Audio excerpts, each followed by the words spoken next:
Now, what I'd like to give you is what I think are the 5 major pieces to the life puzzle. 5 major pieces to the life puzzle.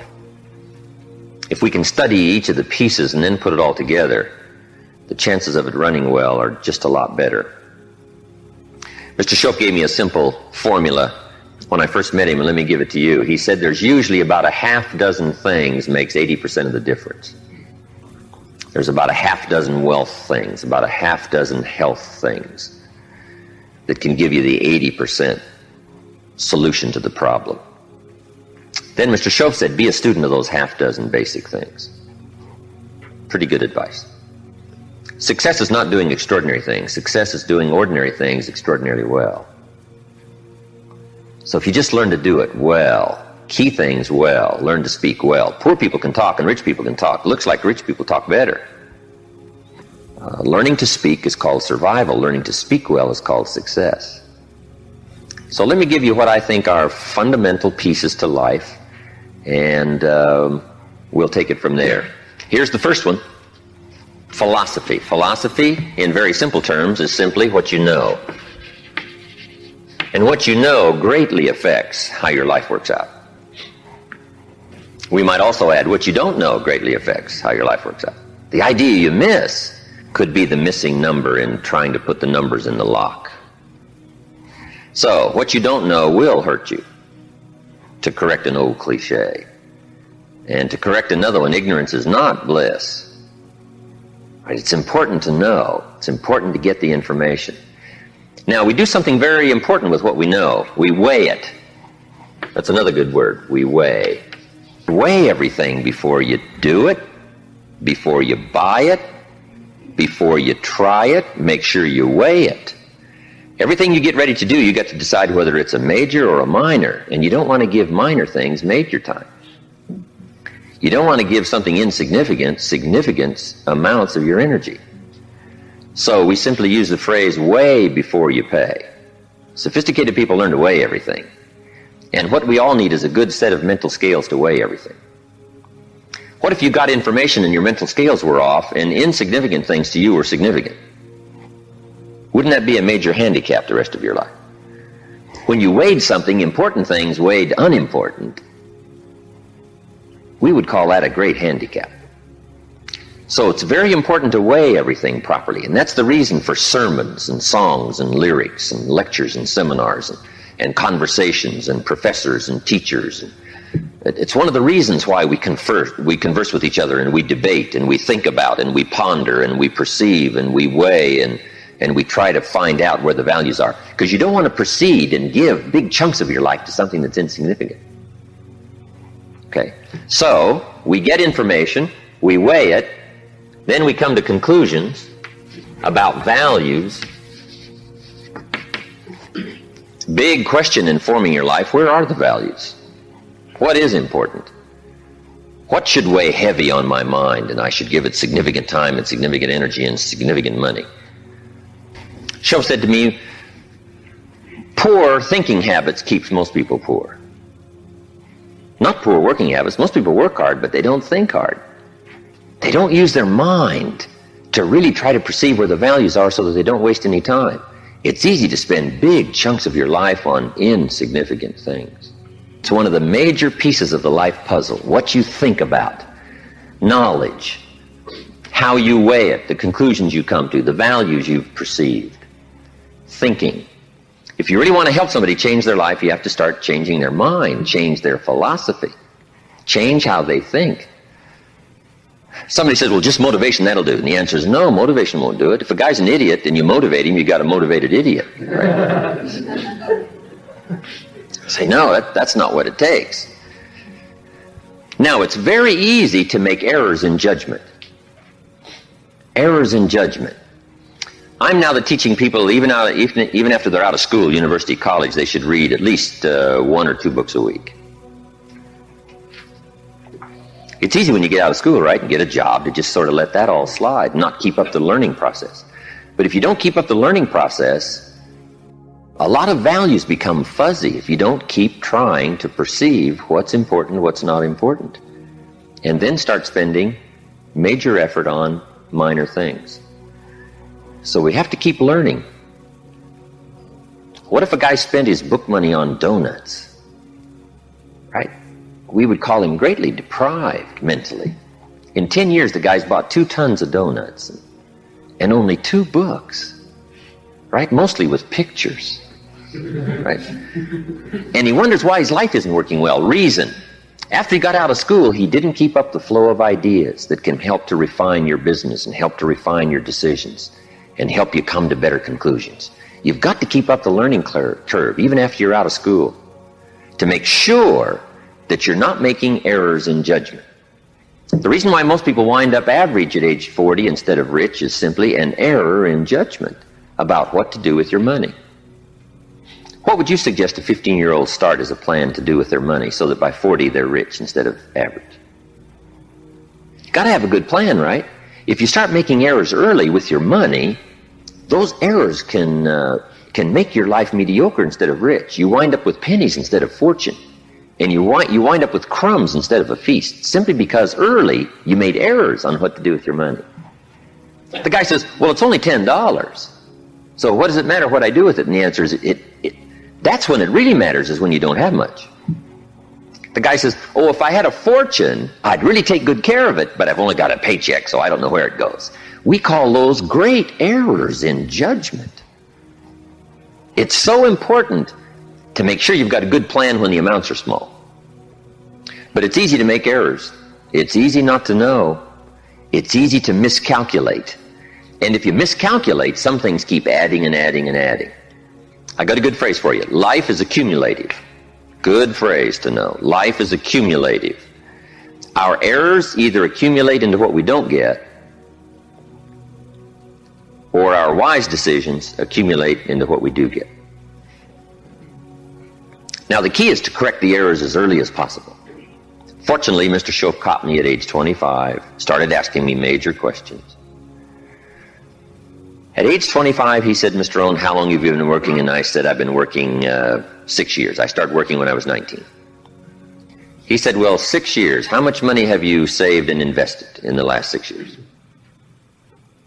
I said, not any. He said, who sold you on that plan? Wow, 6 years is enough time now to check and see if you've got a good financial philosophy. And the time to catch the errors is early. So Mr. Schoaf started asking me those tough questions at age 25. How about your money? How about your resources? How about your investments? And you say, well, I've got plenty of time to worry about that and be concerned about that later. And the answer is probably not. Now's the time to fix it. Wherever you hear the good information, that's the time to start fixing it. So we're teaching kids now a good wealth philosophy. Starting at age 15 will make you wealthy by age 40, 45 at the latest if you're a little slow. Start doing wise things with your resources. When would you suggest people should do wise things with their resources? Answer, as soon as they get the better information. Now, you can't do what you don't know, but the key is to keep learning so that good ideas keep occurring to you. Now you can do more wise things. Okay? But philosophy is where it all begins, what you know. Now, to know wise things, you simply have to study, as you're doing. Keep up the reading, keep up the conversations, keep up the listening to lectures, keep going through the information, keep stashing it away, taking the notes, right? There's no better way to adjust your philosophy than to have a continual flow of ideas. But that's the first piece of the life puzzle, philosophy. Now, here's number 2. Philosophy determines attitude. Attitude is simply how you feel. First, what you know sets the sail of your life. Now, how you feel starts taking you there. Attitude. Now, there's all kinds of ways to feel, right? You can feel good or you can feel bad.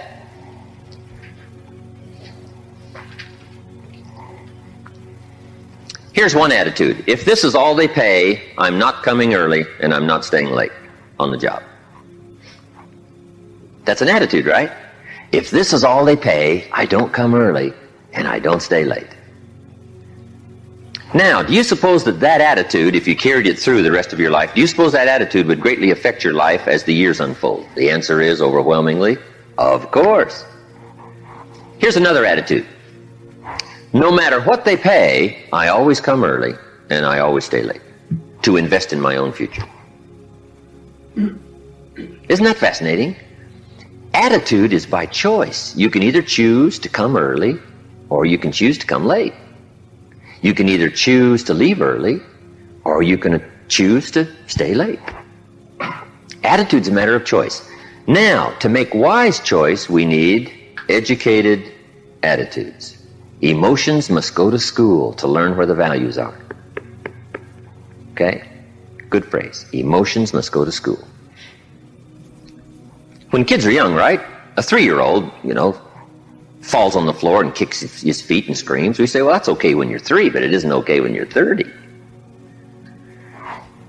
Right? As a little kid, right, you can retaliate and punch somebody out, but when you're 23, we say, no, you've got to learn now to take that emotion and send it to school and find out where the values are. It's okay to feel strong, but you've got to learn to restrain yourself in a society if you want life to go well for you. So attitudes now become a matter of educated choice. Educated choice. But how we feel is going to greatly determine how our life works out. Now, it's how you feel about a variety of things. Let me give you that list. Number 1, it's how you feel about the past. Now, when you're young, you haven't got that much past to feel about, but I'm sure you've had some ups and downs. You've had some wins and losses. So part of our attitude is based on how we feel about the past. Some people are still carrying the burdens of the past. They're affected by some difficulties, some losses, whatever. They're carrying it around like a burden. Instead of using the past as a school, they're using it as a threat to their life. So part of it is solving the attitude about the past, how you feel about it. Number 2, it's how you feel about the future. Facing the future, very important, key part of our life. Now, there's 2 ways to face the future. Here they are. 1, anticipation. That's one way to face the future, anticipation. Here's the other way, apprehension. Now, most people face the future with apprehension, primarily because they bought somebody else's view. They don't have their own future well designed. So in the absence of having your own future well designed, you have a tendency to be persuaded to buy somebody else's future. Here's what's going to happen, here's what's going to happen. Boy, it's easy to let your days be clouded by all of that. So some days, somewhere along the line, you've got to start settling for sure how you feel about the future. And how you feel about it greatly determines what you do. If you don't feel good about the future by having goals set, you take what we call uncertain steps.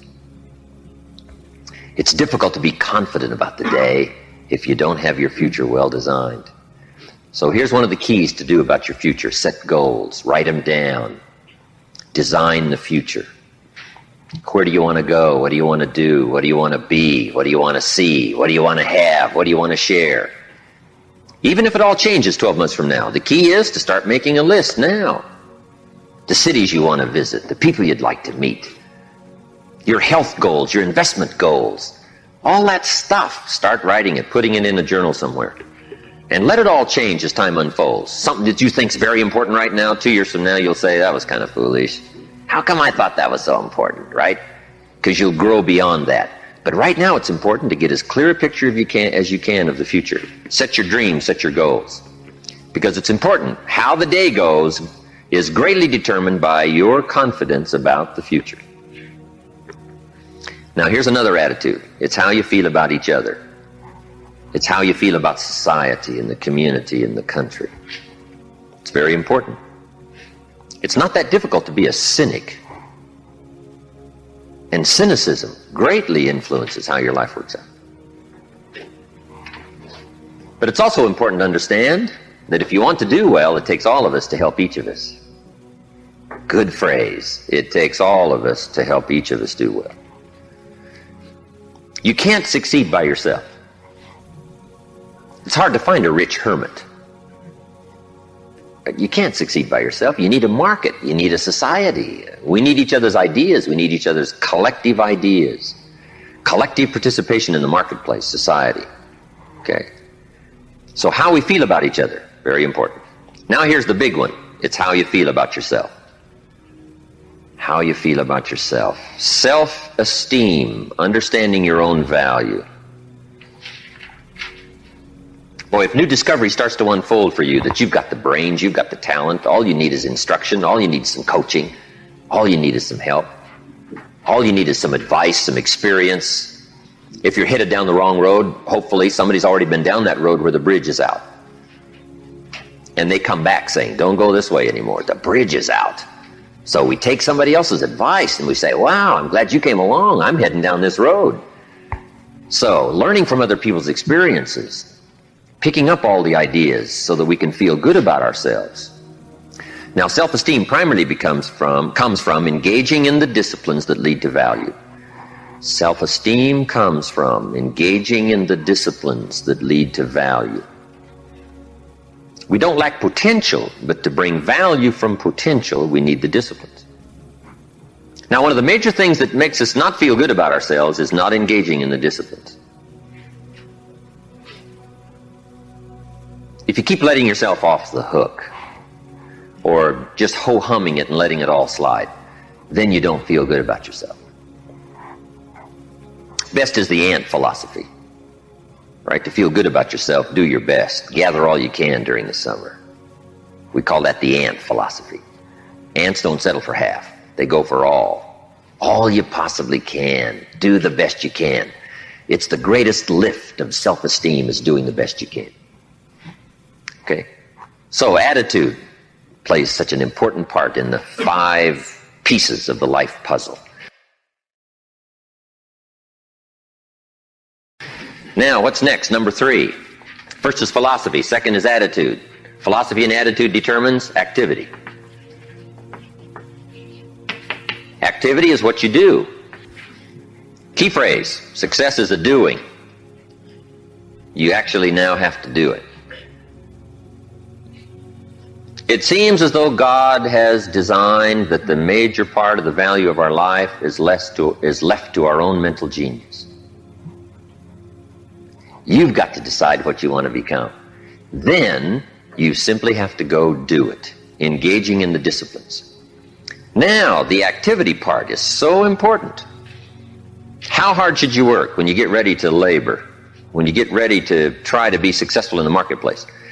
How many days should you spend? How hard should you work? Well, let me give you an Old Testament phrase to consider. It says, 6 days activity, 1 day rest. Now that's called a philosophy on activity. Right? What should be the ratio of rest to activity? Old Testament suggests 6:1. Now I know that goes back a long ways. Some people said, no, 6:1's old-fashioned. 5:2 is better. Well, you got to take a look at 5:2 and see if it's okay. You don't just want to buy somebody's philosophy without seeing if it leads to fortune, and if it leads to unique things, wonderful, it's probably good. But you have to check out if 5:2 is okay. Would 4:3 be better? I don't know. You got to check everything. I do know this, good phrase. Don't rest too long. I got a good point for you. Make rest a necessity, not an objective. The objective of life is not to rest. The objective of life is to accomplish, to growth, full accomplishment, test the outer limits of your abilities. That's what life is all about. See what all you can do. That's what life is all about. See what you can do with the seasons and the soil and the seed. See what you can do with your brains. See what you can do with your talent and your gifts and your skills. That's what life's all about. See what you can do. Now, we need rest, but you must make rest a necessity, not an objective. If you make it an objective, you start falling into what we call the average syndrome. Right? People who live mediocre lives are always looking forward to getting off. Successful people are always looking forward to getting on. Successful people don't want off. They want on. They want to get on with the job. They rest only enough to gather strength. So consider that in your argument, in your debate on how hard should you work. Let me give you another Bible philosophy. My parents made sure I was a pretty good scholar by the time I was 18. And I'm an amateur on the Bible. But here's another good philosophy. Whatever your hands currently find to do, do it with all your might. Whatever you're doing, Do it with all your might. We call that philosophy on activity. How hard should you work? As hard as you can in the time allotted to labor. In leadership, management, lectures we teach, when you work, work. When you play, play. Don't play at work. And don't work at play. Right? Make best use of your time. When you're working, pour it on. And when you're playing, have a good time. But don't play at work. Okay? So, activity, very important piece in this whole life puzzle in working. So, you've got to test how hard you can work. Part of it is physical, your own physical limitation. Some people can take 14 hours, no problem. Some people 10 stretches pretty much their physical limitation. So everybody has to sort of decide how hard you can work, how much time you can put in. When you come to university, right, you got to sort of find out how much workload you can handle, how many classes can you go through, how much can you unravel, how many study hours do you need, how much effort have you got, when are you going to run out of gas, right, and you need to replenish the supply. So we all have to study our own activity habits. But let me give you what I think is the best philosophy. It is simply do the best you can. In activity, we call it doing your best. A man asked me one time, he said, I'm making about $50,000 a year, isn't that enough? What would you tell somebody? A businessman said to me. He said, my kids aren't starving, and he said, I got my bills paid, and he said, we're doing pretty good, and I'm making about $50,000 a year. Isn't that enough? He asked me. What do you suppose I told him? I said, yes, it's enough if it's the best you can do. We don't call an amount enough. We call your best enough. I said, if you're capable of making $500,000 a year and you make $50,000 a year, we call you loser.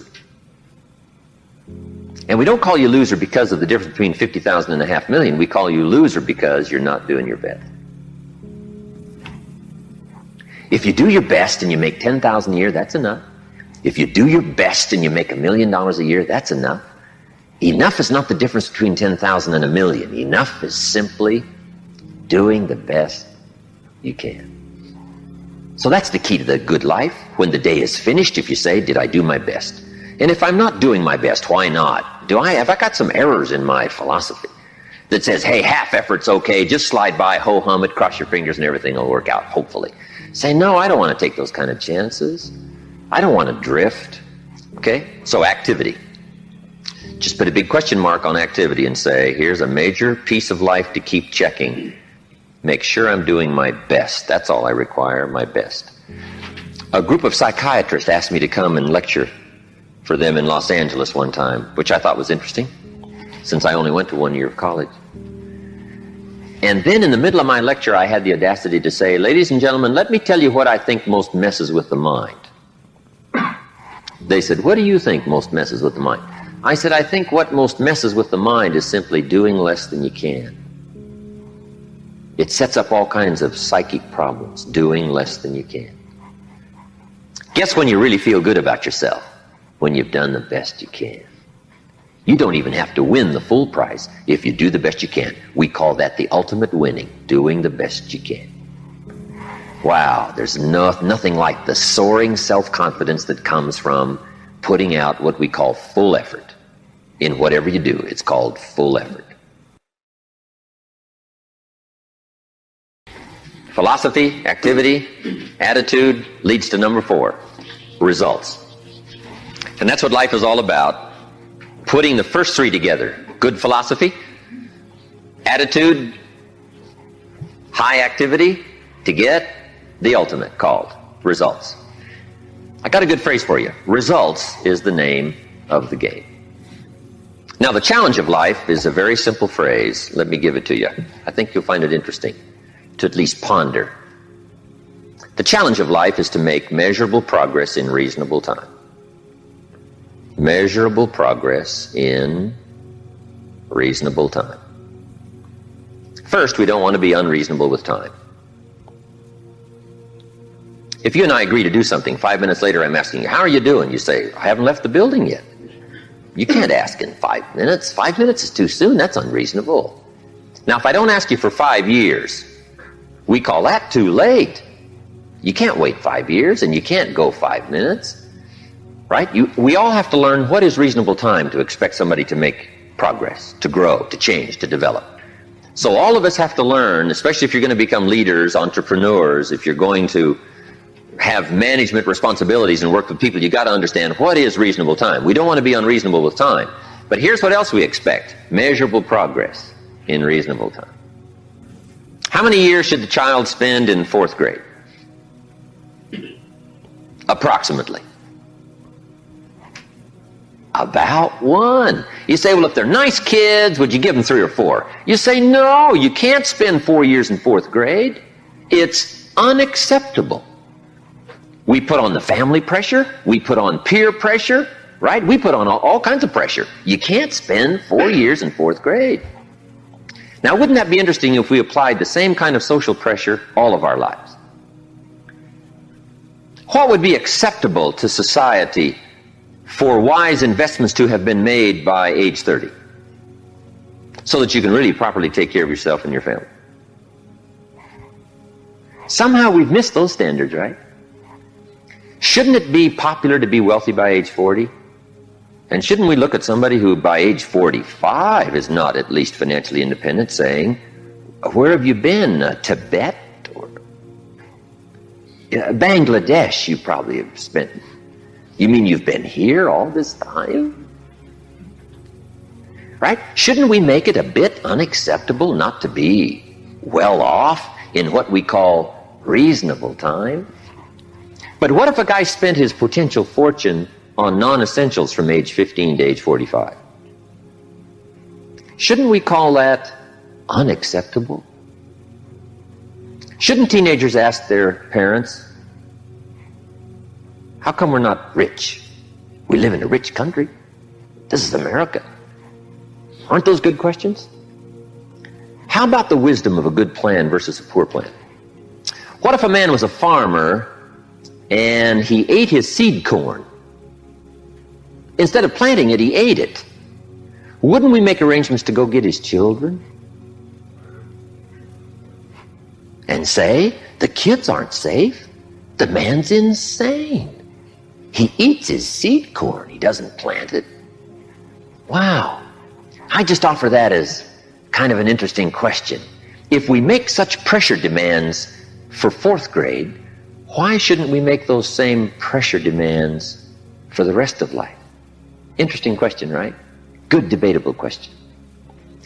Now, part of it is society eases back on us as far as ongoing demand of results. But here's what I'd ask you to do. Make the demands on yourself.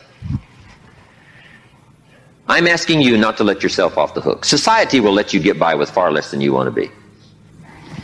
When you get out of university, how many books will the community demand that you read every month? Approximately. About none. So if you're going to do the extra reading, guess what? You've got to develop that philosophy and put that pressure on yourself. But what I'm asking you to do is take a good look at results. Now, another reason why we look at results at age 25, results at age 30, on a wide variety of things: health and wealth and culture and sophistication and lifestyle and uniqueness. We keep checking all those results. Here's why. To see if there's any errors in activity. Guess how easy it is to make errors in activity? It's easy. We teach in our leadership series, don't mistake movement for achievement. Boy, sometimes it's easy to be faked out by being busy. The guy's busy 10 hours a day, but he's going in figure eights. The guy's not making progress. He's stalled, but he's busy. And he thinks being busy is going to do it. Say, no, you got to be busy doing the right things. So maybe you need activity fixed. Maybe you need attitude fixed. Who knows? The guy who says, since they don't pay well, I come late and leave early. We say, John, that's going to affect you all your life. And you've probably got the results to show it. Or maybe we need a correction of philosophy. That's why we check results. Now, here's the last piece in the life puzzle. It's called lifestyle. Lifestyle is simply how you choose to live. We call lifestyle the genius of living well, Now, here's what's exciting about lifestyle. As a subject of one of the major pieces of the life puzzle, all of us can choose, especially in this country, all of us can choose how we wish to live. Guess what you can get from your money? Joy or animosity? However you wish to live. A father takes a $10 bill and wads it up and throws it at his son and says, if you need the darn stuff that bad, take it. We call it money without style. The father's got the money, but he doesn't have the style. He studied economics, but he didn't study happiness. So let me give you the phrase. Happiness is an art, not an accident. Some people have figured out things economically, but they haven't figured out lifestyle to live well. Culture is a study. It's not an amount. Somebody says, if you have an amount of money, you'll be cultured. And the answer is no. Cultured is a study. Culture is a refinement of the mind. To be cultured, you must study culture and practice culture. Money doesn't solve the culture challenge. Money doesn't solve the happiness challenge. To be happy, you got to study and practice happiness. And Mr. Shove taught me all the simple ways to get joy from substance. A sophisticated gentleman knows that a rose on time is more valuable than a $1,000 gift too late. It's not the amount that counts, it's the genius that counts. It's the ideas that count. So here's what I'm challenging you to do. How to be happy with what you've got while you pursue what you want. And I'll give you time to make a note of that phrase because I think it's so important to wrap it up. How to be happy with what you've got while you pursue what you want. So I would challenge you in the last piece of the life puzzle, find ways to live uniquely. Now, if you look at your life on all these 5 pieces, this is why I'm asking you to just go back through and review these notes. How am I doing on philosophy? Are there some things I don't know? Am I making some errors in judgment that's going to bring me to no good end, right? 3 years from now, 5 years from now. Key phrase, 10 years from now you will arrive. The question is where? Good question, where? And the follow-up is, now's the time to fix the next 10 years. Now's the time to fix the next 10 years. And hopefully with the discussion of these 5 subjects, we've given you some viewpoints, at least from my experience. And hopefully I've done a little coaching here today, and you can take these subjects and debate them and talk about them and think about them, and they'll help you with life in the future.